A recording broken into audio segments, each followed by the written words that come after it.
This is Raul Ramirez of the Catch Wrestling Alliance, and we help you to become better at wrestling so that together we keep real wrestling alive. I'm not in my usual place, so if there's anything wrong with the sound and stuff, just let me know. Um, Hopefully this works out. But anyway, uh, actually, we gotta do the announcements first. So, first of all, you can always become a member of our YouTube channel. So that one can be at any kind of level. If you There's also, just check the different tiers. We also have extra videos and stuff for channel members. If you want to train with us, actually, we have class tonight, this Thursday, at Fight Science MMA in Los Angeles, in Mid City.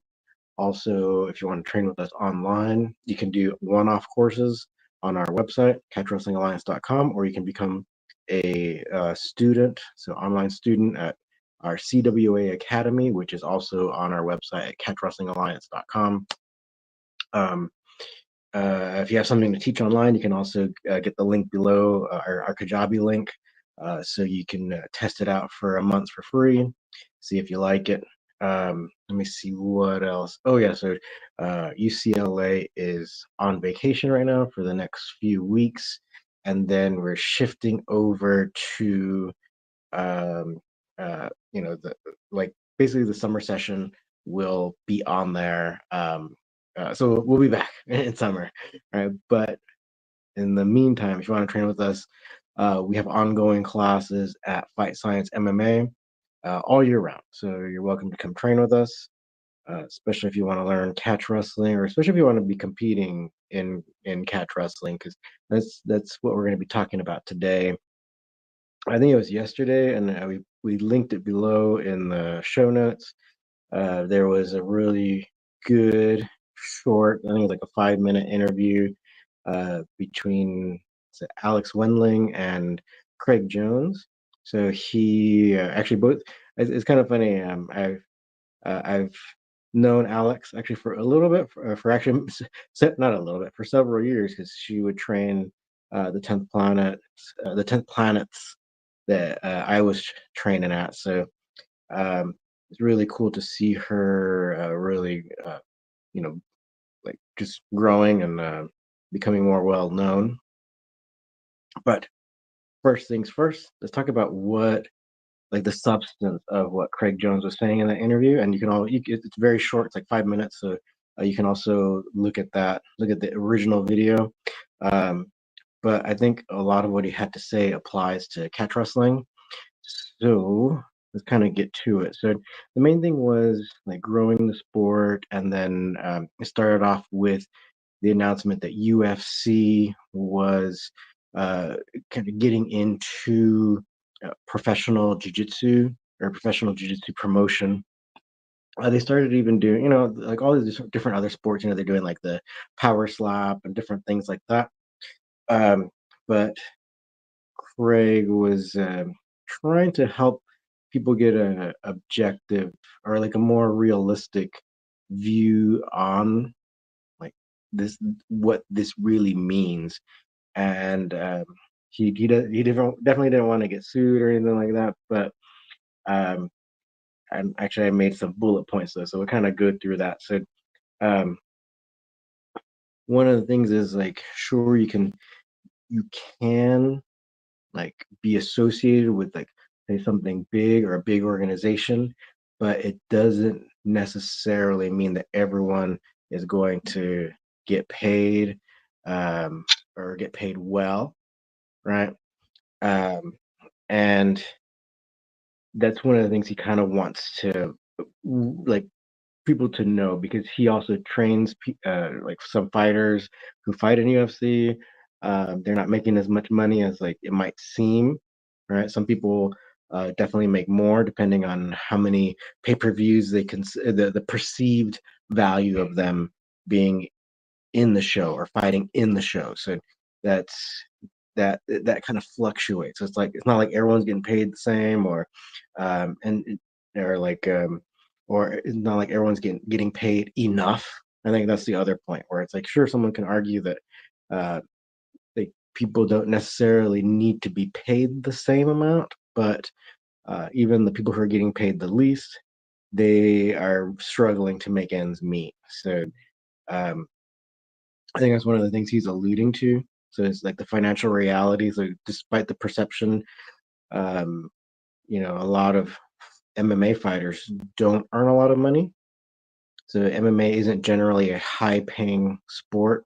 Like even tennis and golf and like these other sports pay a lot more. So uh, okay, so then the other thing he kind of mentions, which I think is really important, is exclusive contracts. Right. So athletes with influence should help others, like the up and coming fighters to, or even grapple. And I think we can say like up and coming grapplers to, um, like realize their value, right? To try to get paid more. But the thing is, um, like, there's a lot more to it. So let's kind of go over some of the bullet points here. So, uh, like, can organizations adequately compensate athletes through exclusive contracts at the current stage of the sport's development? That's a question. Like, can they really? Right. Um, Also, uh, Craig, he himself has declined exclusive contracts to focus on the broader growth of the sport and prevent a monopoly that would limit athletes' leverage. So this is another thing that happens. So say UFC might be very popular, but if there's only one like name, then say like baseball players or football players, they have like the free agency, so um, they can like when their contract's up, they can like shop around, see if they can get paid better, or by going to different organizations or different sports. Or I mean, sorry, not different sports, but different teams. All right, so uh, if there's only one or two big names in MMA, then it really limits that ability, right? Another point he brings up is like exclusivity limits athletes' ability to negotiate or leverage offers from different organizations, right? His advice for the athletes would be like athletes are strongly advised to consult with a lawyer before signing contracts, right? So um, this isn't necessarily, or this is something that's kind of uh, growing a little bit with regards to growing the sport of jujitsu. So catch wrestling isn't quite there yet. I think we probably will be a ways off from that, right?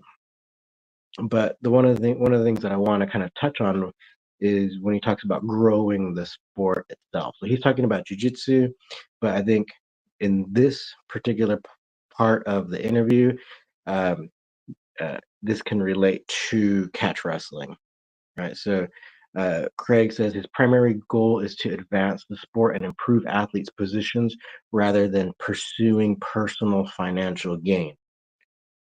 Right. So, he says, yeah, and one of the things he says, which happened, right? So he says he has his own um, like his own event that he organizes, right? And it's free for people to watch on YouTube.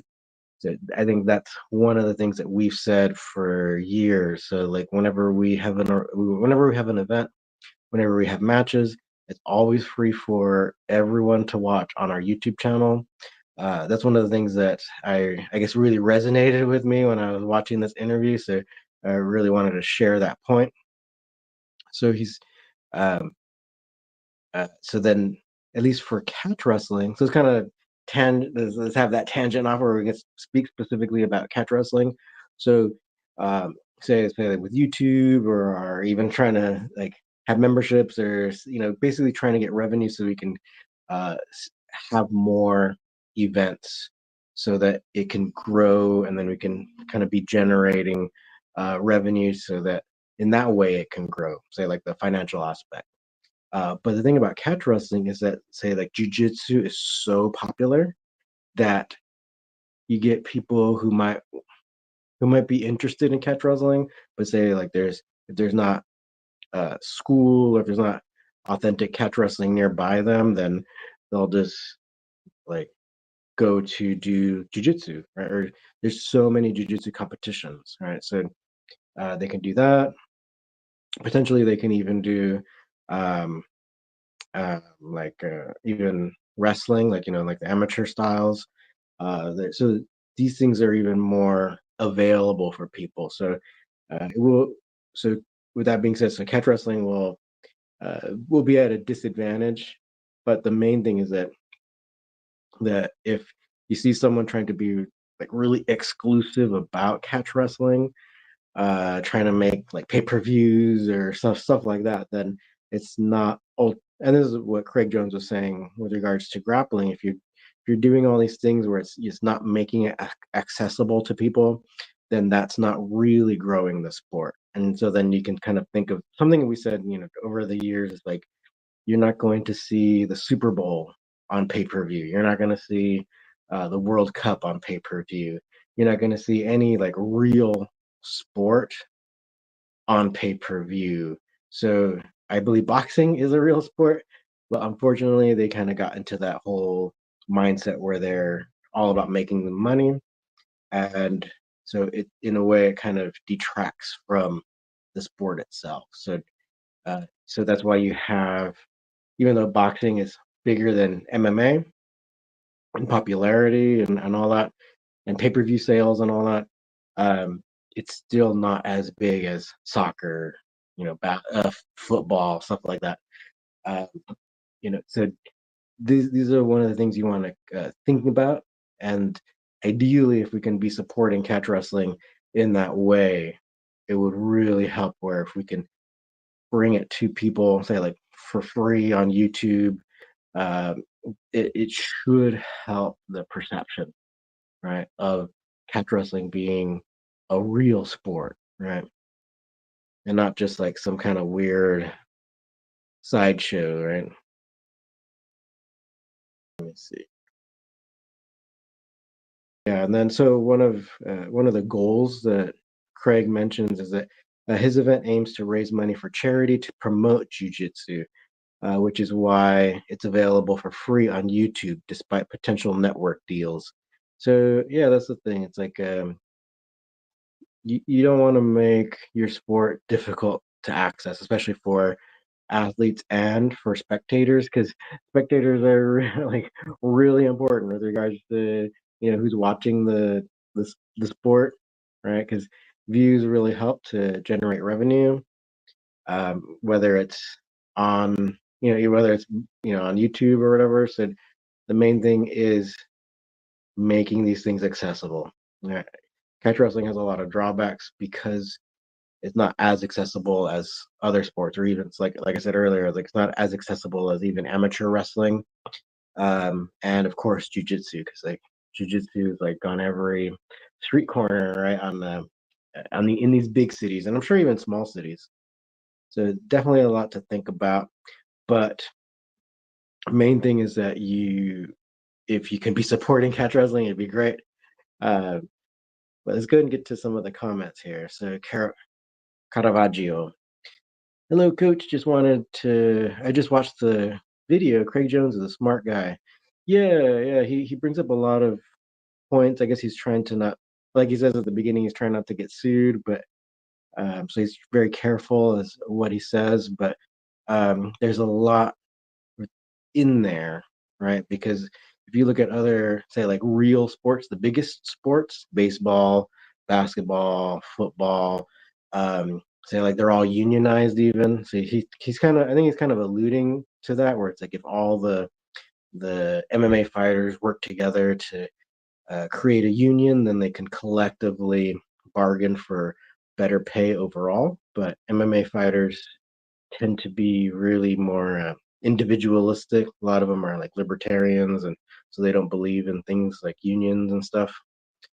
Uh, so it kind of holds a lot of them back in with regards to getting paid. Let's see. Let's go ahead and show this on the stream here. Uh, Let me see.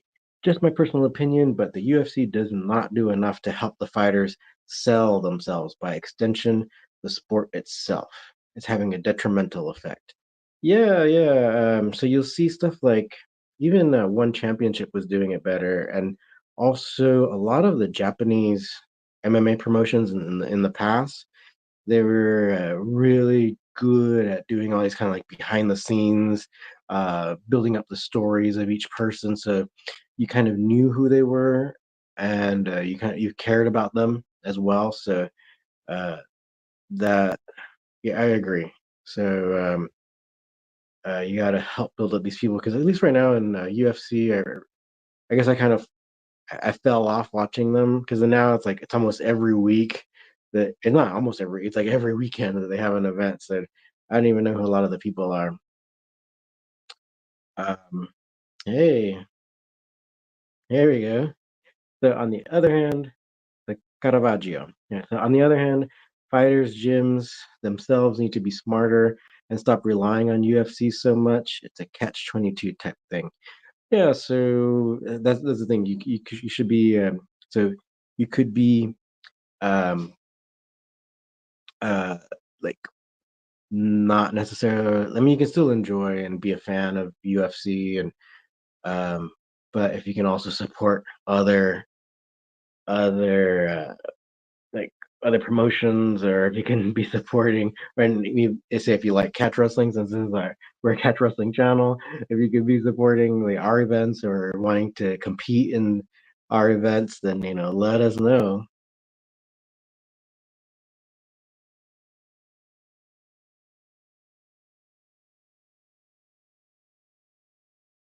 Okay, Caravaggio again. As much as I love the art of catch wrestling, I just don't see the traditional rule set over competing when it was submission only matches in terms of entertainment value. I don't know. I mean, yeah, I think that's a matter of opinion in that, like you see all these random sports on like ESPN. You got like cornhole, even like the World Series of cornhole, or even random stuff. Even poker got huge. Um, so a lot of it is like kind of like the marketing and building up, um, like the fan base and the competitor base.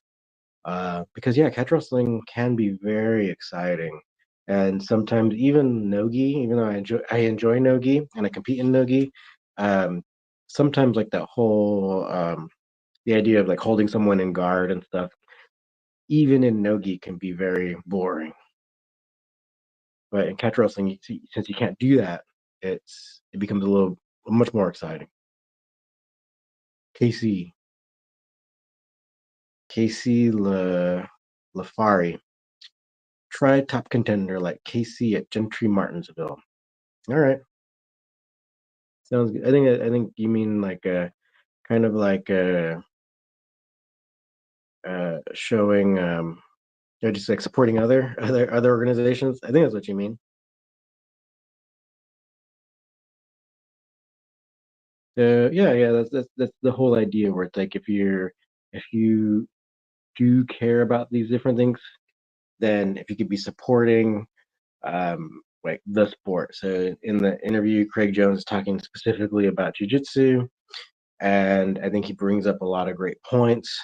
He also kind of mentions uh, things about like he's not really trying like the contracts.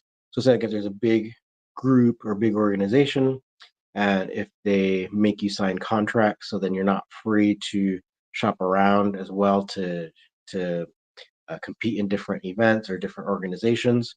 So uh, then that kind of limits you as well with regards to say like pay. That's why he said that his organization doesn't. He says they only do it once a year. They don't tie anybody down to a multi-fight contract and stuff like that. So uh, he, in that way, he says that his organization is helping people to maximize the amount of money they make. But I think ultimately, with regards to the growth of jujitsu, because it's definitely growing a lot, then um, he has a lot of great points with regards to all of them working together to try to create an environment where everyone can bargain for better pay. And usually the way that's usually done in other sports is by all of the players becoming part of a union, like a athletes union. All right. So with that being said, think about supporting catch wrestling, authentic catch wrestling. Um, that so our rules, right, are really, I believe they're really exciting. It's pin. You can also submit the person. Traditionally, they didn't really in competition, especially in the heyday of catch wrestling, they weren't doing so many chokes. They were doing a lot of neck cranks. So that is also really exciting because it's like a more of a danger aspect to the sport. But a lot of the neck cranks and like the toe holds and all that usually were to control the person, to get them to move the way you need them to move, to get them to roll over onto their backs. So these types of things are considered, like, say, more dangerous. So you don't really do them so much, even in amateur wrestling nowadays. But they're part of catch wrestling, so it it is exciting because you aren't seeing a lot of these cranks and stuff being like accepted, or a lot of them are against the rules in, like, even in nogi. So it depends on the organization, but a lot of the stuff that we do in catch wrestling is considered illegal in a lot of like nogi organizations. So that's why catch wrestling is exciting. You can still be doing, leg locks and stuff, but it's still like wrestling oriented. So in that way, you're getting a different dynamic, or not even a different dynamic. It's actually more dynamic. You're getting people moving around a lot. You can't really just stay stuck in one position. Say, like, if someone's in guard, there's a one person on top and one person on the bottom, and they're facing each other. A lot of times, you can hold someone there and keep them stuck there for a long time. Uh, so in that way, since catch wrestling isn't like that, it's more exciting. Right? You're getting people trying to get up, trying to do reversals. Uh, the person on top's trying to roll the person over or submit them, give them some pain so they can move. Uh, so in that way, it's very exciting. And feel free to check out our YouTube channel, because we have a lot of the matches there. I created a playlist called Matches, right, to get all of them on there. We also have playlists from the different events that we've done. So go ahead and check out those. You can see them all in that in those playlists. But there are a lot of really great matches. But, feel free to comment. Oh, Caravaggio. Thanks, Coach. Good point about guard pulling being boring. Also, good to remember how popular professional wrestling is. If we could tap into that audience, it would be golden. Yeah, yeah. I think that might be a really good, like a really good strategy. Because, say, like, even for those of you who are watching or who watch pro wrestling, they do add these. They still actually kind of go by that whole pin or submission. It's still mostly pin, but you see people using the leverage, like all these different kind of points, or like these, I don't want to say points, but all these different techniques of, say, like the toe hold, the neck cranks, all that stuff. You're seeing that still in there, and you have seen some submission, like some tap outs and stuff, especially you see when Ronda Rousey kind of got in there, and you'll see some people tapping out, but you will see kind of like the influence of catch wrestling on there. So if we can get some people to maybe see that the pro wrestling that they love came from catch wrestling, maybe they would watch some actual catch wrestling matches. So yeah, it's a good point. And so, with that being said, you can always support us. We'll still be competing and having competitions.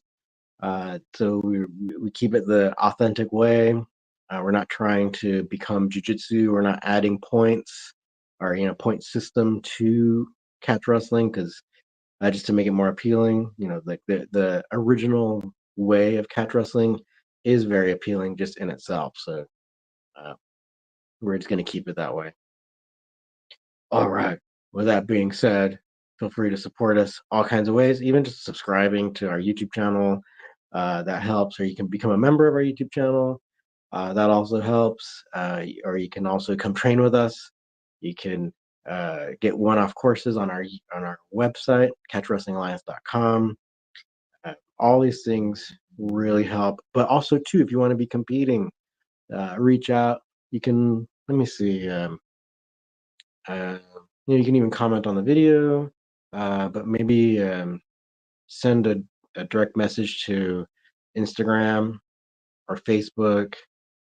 Um, Usually those ones I'll see. I think usually like we get notified if someone messages us on those websites.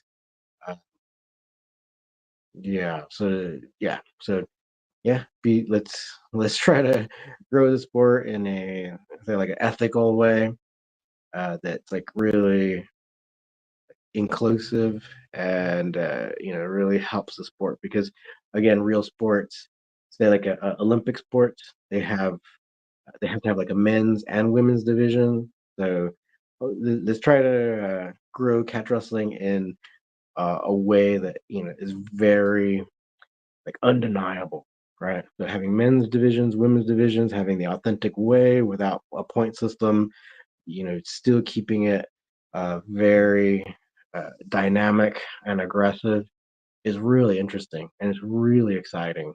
So, you know, if you're in, just keep supporting us. We'll just keep doing what we're doing and we're going to try to have more matches regularly.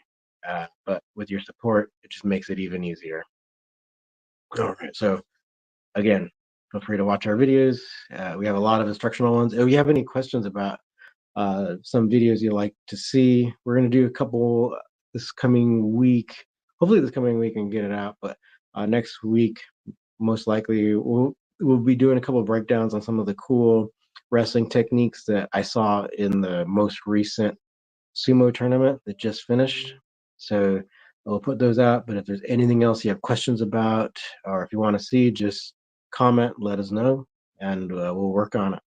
All right. So yeah, let's help you to wrestle better so that together we keep real wrestling alive. Thanks.